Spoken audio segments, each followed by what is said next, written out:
ആകാശവാണി.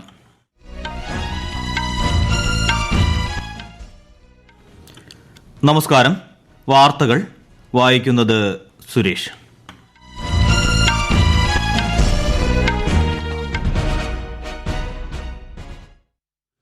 പ്രധാന വാർത്തകൾ.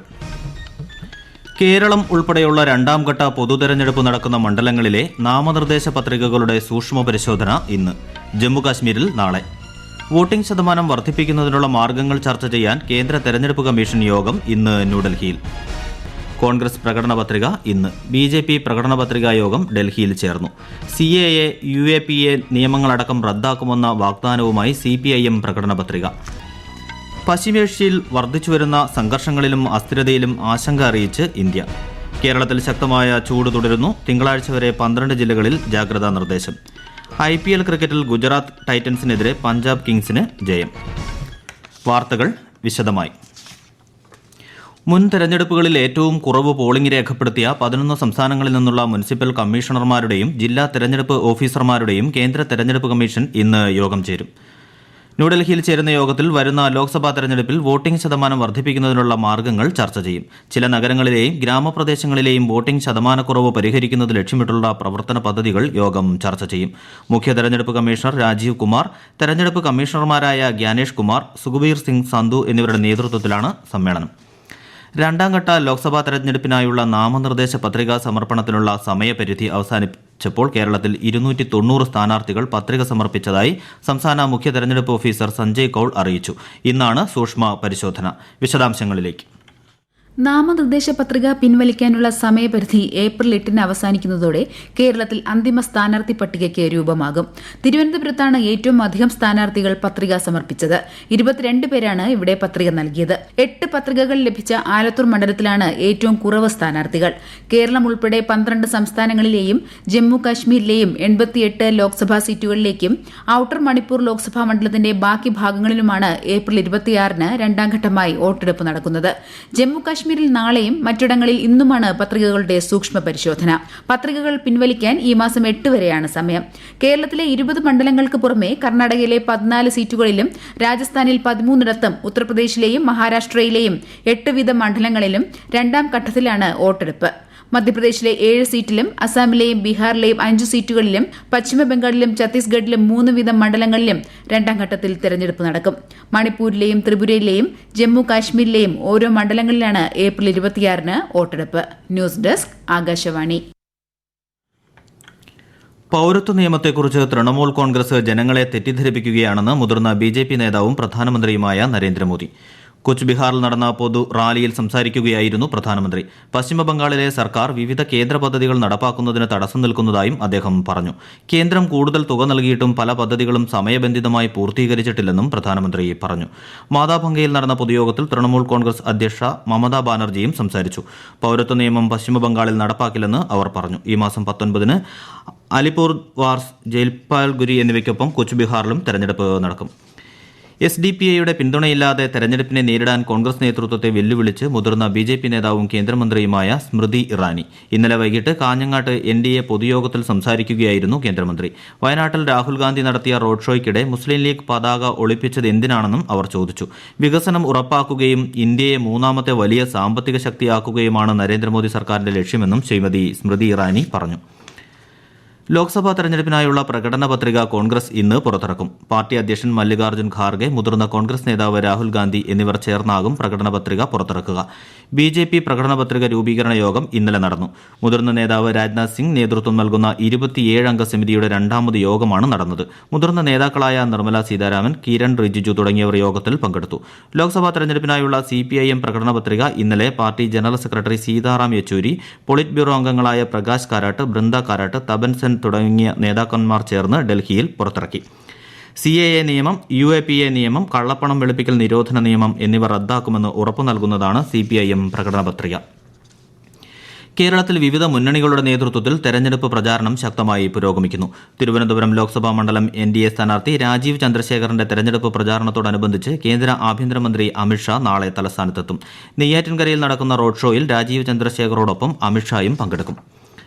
2024 പൊതുതെരഞ്ഞെടുപ്പിനോടനുബന്ധിച്ച് ദൂരദർശനിലും ആകാശവാണിയിലും അംഗീകൃത ദേശീയ പാർട്ടികൾക്ക് സംപ്രേഷണ സമയം അനുവദിക്കുന്നതിനുള്ള നറുക്കെടുപ്പ് ന്യൂഡൽഹിയിലെ രംഗ് ഭവനിൽ നടന്നു. ദൂരദർശനിലും ആകാശവാണിയിലും ഓരോ ദേശീയ പാർട്ടികൾക്കും 45 മിനിറ്റ് വീതം അനുവദിച്ചിട്ടുണ്ട്. 6 ദേശീയ പാർട്ടികൾക്ക് 5 മണിക്കൂറും 30 മിനിറ്റും അധിക ടെലികാസ്റ്റ് സമയവും അനുവദിച്ചിട്ടുണ്ട്. ഈ മാസം 16, 23 തീയതികളിലും അടുത്ത മാസം 3, 10, 17, 22, 29 തീയതികളിലും പ്രക്ഷേപണവും സംപ്രേഷണവും നടക്കും. പശ്ചിമേഷ്യയിൽ വർദ്ധിച്ചുവരുന്ന സംഘർഷങ്ങളിലും അസ്ഥിരതയിലും ഇന്ത്യയ്ക്ക് ആശങ്കയുണ്ടെന്ന് വിദേശകാര്യ മന്ത്രാലയം അറിയിച്ചു. ഏപ്രിൽ 1 സിറിയയിലെ ഇറാൻ നയതന്ത്ര കേന്ദ്രങ്ങൾക്ക് നേരെ ഇസ്രായേൽ നടത്തിയ ആക്രമണം ആശങ്കയോടെയാണ് ഇന്ത്യ കാണുന്നതെന്ന് വിദേശകാര്യ മന്ത്രാലയ വക്താവ് രൺധീർ ജയ്സ്വാൾ പറഞ്ഞു. G20 കരാറിന് കീഴിൽ ഇസ്രയേലിലേക്ക് പോയവരുടെ സുരക്ഷയും ക്ഷേമവും ഉറപ്പാക്കാൻ ഇസ്രയേലി അധികാരികളോട് അഭ്യർത്ഥിച്ചിട്ടുണ്ടെന്നും അദ്ദേഹം അറിയിച്ചു. ന്യൂഡൽഹിയിൽ മാധ്യമപ്രവർത്തകരോട് സംസാരിക്കുകയായിരുന്നു ജയ്സ്വാൾ. അരുണാചൽ പ്രദേശ് ഇന്ത്യയുടെ അവിഭാജ്യ ഘടകമാണെന്നും അങ്ങനെ തന്നെ തുടരുമെന്നും അദ്ദേഹം പറഞ്ഞു. ഇസ്രയേലിനും വടക്കൻ ഗാസ മുനമ്പിനുമിടയിലുള്ള എറൈസ് ഇടനാഴി വീണ്ടും തുറന്നു. ഗാസയിലേക്ക് കൂടുതൽ മാനുഷിക സഹായം അനുവദിക്കുന്നതിനായാണ് ഇടനാഴി വീണ്ടും തുറന്നു നൽകിയത്. കഴിഞ്ഞ ഒക്ടോബർ 7 ഹമാസ് നടത്തിയ കടന്നുകയറ്റത്തിന് ശേഷം ആദ്യമായാണ് ഇടനാഴി വീണ്ടും തുറക്കുന്നത്. ഈ വാർത്തകൾ ആകാശവാണിയിൽ നിന്ന്.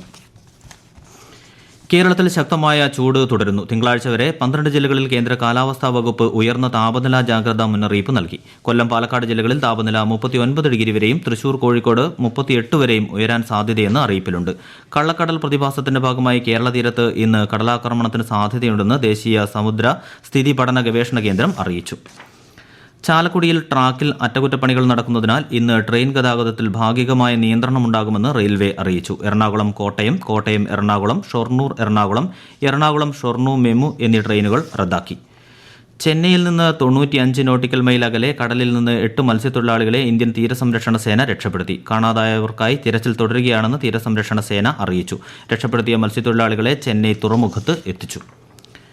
DRDO യുവശാസ്ത്രജ്ഞരുടെ 10ാമത് സമ്മേളനം വിശാഖപട്ടണത്തെ നേവൽ സയൻസ് ആൻഡ് ടെക്നോളജിക്കൽ ലബോറട്ടറിയിൽ ആരംഭിച്ചു. 3 ദിവസത്തെ സമ്മേളനം DRDO chairman doctor Sameer V Kamath ഉദ്ഘാടനം ചെയ്തു. DRDOയെ കൂടുതൽ ഉയരങ്ങളിലെത്തിക്കുന്നതിനായി പുതിയ സാങ്കേതികവിദ്യയ്ക്ക് അനുസരിച്ച് മാറ്റങ്ങൾ കൊണ്ടുവരണമെന്ന് ഉദ്ഘാടന സമ്മേളനത്തിൽ സംസാരിച്ച കാമത്ത് യുവശാസ്ത്രജ്ഞരോട് പറഞ്ഞു. പ്രതിരോധ മേഖലയിൽ സാങ്കേതികവിദ്യയുമായി ബന്ധപ്പെട്ട സമകാലിക വിഷയങ്ങൾ പങ്കിടാനും ചർച്ച ചെയ്യാനുമാണ് DRDO യുവശാസ്ത്രജ്ഞരുടെ സംഗമം സംഘടിപ്പിക്കുന്നത്. മനസ്സുകളെ ജ്വലിപ്പിക്കാൻ ബന്ധങ്ങൾ ശക്തിപ്പെടുത്തുക എന്നതാണ് ഈ വർഷത്തെ പ്രമേയം.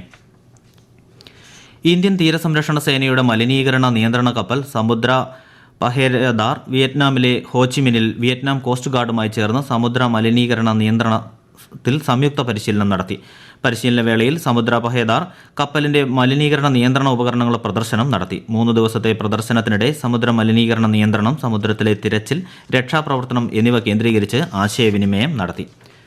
IPL ക്രിക്കറ്റിൽ ഗുജറാത്ത് ടൈറ്റൻസിനെതിരെ പഞ്ചാബ് കിങ്സിന് ജയം. ഇന്നലെ അഹമ്മദാബാദിൽ നടന്ന മത്സരത്തിൽ 3 വിക്കറ്റിനാണ് ഗുജറാത്തിനെ പഞ്ചാബ് പരാജയപ്പെടുത്തിയത്. ഗുജറാത്ത് ഉയർത്തിയ 200 റൺസ് വിജയലക്ഷ്യം 19.5 ഓവറിൽ 7 വിക്കറ്റ് നഷ്ടത്തിൽ പഞ്ചാബ് മറികടന്നു. ക്യാപ്റ്റൻ ശുഭ്മാൻ ഗിൽ 48 പന്തിൽ നിന്ന് 89 റൺസ് എടുത്ത് പുറത്താകാതെ നിന്നു. പഞ്ചാബിനായി കാഗിസോ റബാഡ 2 വിക്കറ്റ് വീഴ്ത്തി. ശശാങ്ക് സിംഗിനെ പ്ലെയർ ഓഫ് ദി മാച്ചായി പ്രഖ്യാപിച്ചു. ഇന്ന് നടക്കുന്ന മത്സരത്തിൽ സൺറൈസേഴ്സ് ഹൈദരാബാദ് ചെന്നൈ സൂപ്പർ കിങ്സിനെ നേരിടും. ഹൈദരാബാദിലെ രാജീവ് ഗാന്ധി സ്റ്റേഡിയത്തിൽ രാത്രി 7:30 മത്സരം. ISL ഫുട്ബോളിൽ ഇന്ന് ഗോവ FC ഹൈദരാബാദ് FC പോരാട്ടം. രാത്രി 7:30 ഗോവയിലാണ് മത്സരം. ഇന്നലെ ചെന്നൈയിൻ FC 2-1 ജാംഷഡ്പൂരിനെ തോൽപ്പിച്ചു. അസമിൽ 2ാം ഘട്ട തെരഞ്ഞെടുപ്പിൽ 65 സ്ഥാനാർത്ഥികൾ നാമനിർദ്ദേശ പത്രിക സമർപ്പിച്ചു. സൂക്ഷ്മ പരിശോധന ഇന്ന് നടക്കും. അസം മന്ത്രി പരിമൾ ശുക്ല ബൈദ്യ, MP കൃപാനാഥ് മല്ല, ദിലീപ് സൈക്കിയ എന്നിവരാണ് BJPക്ക് വേണ്ടി മത്സരരംഗത്തുള്ളത്. നാഗോൺ സീറ്റിൽ നിന്ന് കോൺഗ്രസ് MP പ്രദ്യുത് ബോർഡോലോയ് വീണ്ടും മത്സരിക്കും. മഹാരാഷ്ട്രയിൽ സഖ്യകക്ഷിയായ കോൺഗ്രസ് അവകാശപ്പെട്ട ഭീവണ്ടി മണ്ഡലത്തിലെ സ്ഥാനാർത്ഥിയായി സുരേഷ് മഹാരയെ NCP പ്രഖ്യാപിച്ചു. 2 സ്ഥാനാർത്ഥികളുടെ 2ാം പട്ടികയും പുറത്തിറക്കി. ബീഡിൽ നിന്ന് ബജ്രംഗ് സോനോവാനയെ മത്സരിപ്പിക്കുന്നു. NCP ഇതുവരെ 7 സ്ഥാനാർത്ഥികളെ പ്രഖ്യാപിച്ചു. ഗുജറാത്തിൽ നിന്ന് 3 സ്ഥാനാർത്ഥികൾ ഉൾപ്പെടുന്ന മറ്റൊരു പട്ടിക കൂടി കോൺഗ്രസ് പുറത്തുവിട്ടു. വഡോദര നിയോജക മണ്ഡലത്തിൽ നിന്ന് ജസ്പാൽ സിംഗ് പത്യാർ, ജുനാഗഡിൽ നിന്ന് ഹീരാഭായ് ജോത്വ, സുരേന്ദ്രനഗറിൽ നിന്ന് ഋത്തിക് ഭായ് മക്വാന എന്നിവരാണ് മത്സരിക്കുന്നത്. പ്രധാന വാർത്തകൾ വീണ്ടും. കേരളം ഉൾപ്പെടെ 2ാം ഘട്ട പൊതുതെരഞ്ഞെടുപ്പ് നടക്കുന്ന മണ്ഡലങ്ങളിലെ നാമനിർദ്ദേശ പത്രികകളുടെ സൂക്ഷ്മ പരിശോധന ഇന്ന്. ജമ്മുകാശ്മീരിൽ നാളെ. വോട്ടിംഗ് ശതമാനം വർദ്ധിപ്പിക്കുന്നതിനുള്ള മാർഗ്ഗങ്ങൾ ചർച്ച ചെയ്യാൻ കേന്ദ്ര തെരഞ്ഞെടുപ്പ് കമ്മീഷൻ യോഗം ഇന്ന് ന്യൂഡൽഹിയിൽ. കോൺഗ്രസ് പ്രകടന പത്രിക ഇന്ന്. BJP പ്രകടന പത്രികാ യോഗം ഡൽഹിയിൽ ചേർന്നു. CAA, UAPA നിയമങ്ങളടക്കം റദ്ദാക്കുമെന്ന വാഗ്ദാനവുമായി CPIM പ്രകടന പത്രിക. പശ്ചിമേഷ്യയിൽ വർദ്ധിച്ചുവരുന്ന സംഘർഷങ്ങളിലും അസ്ഥിരതയിലും ആശങ്ക അറിയിച്ച് ഇന്ത്യ. കേരളത്തിൽ ശക്തമായ ചൂട് തുടരുന്നു. തിങ്കളാഴ്ച വരെ 12 ജില്ലകളിൽ ജാഗ്രതാ നിർദ്ദേശം. IPL ക്രിക്കറ്റിൽ ഗുജറാത്ത് ടൈറ്റൻസിനെതിരെ പഞ്ചാബ് കിങ്സിന് ജയം. വാർത്തകൾ കഴിഞ്ഞു. അടുത്ത വാർത്താ പ്രക്ഷേപണം 12:30.